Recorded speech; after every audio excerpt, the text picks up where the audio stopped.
Abashakashatsi batangaje ko batunguwe n'inka muri Autriche yitwa Veronica yagaragaje ubumenyi budasanzwe aho yishimaga mu mugongo yifashishije umukubuzo.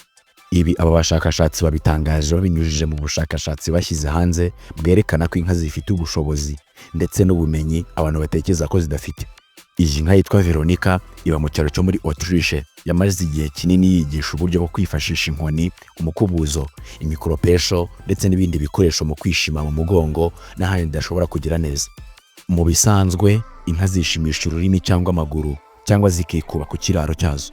Iyi myitwarire y'inka byaje kurangira igeze ku bashakashatsi bo muri Vienne bahisemo guhita batangira ubushakashatsi bwo kureba uburyo inka ibikoramo n'ibindi. Aba bashakashatsi bavuze ko iyo iyi nka ishaka kwishima ahantu hagoye nko mu mugongo cyangwa ahandi itabasha kugira neza yifashisha umukubuzo, ariko iyo ari ahantu byoroshye ishobora kugera nko kunda yifashisha inkoni yo ku mukubuzo. Dr. Antonio Mascialo ni umwe mu bakoze ubu bushakashatsi, yavuze ko batunguwe no kubona uburyo iyi nka yitwaramo ndetse ko ubu buryo bwo kwifashisha iki gikoresho bwari busanzwe bukoreshwa na chimpanzee. Chimpanzee ni ubwoko bw'inyamaswa buzwiho kugira ubwenge ndetse no kwifashisha ibikoresho bitandukanye kurusha izindi nyamaswa.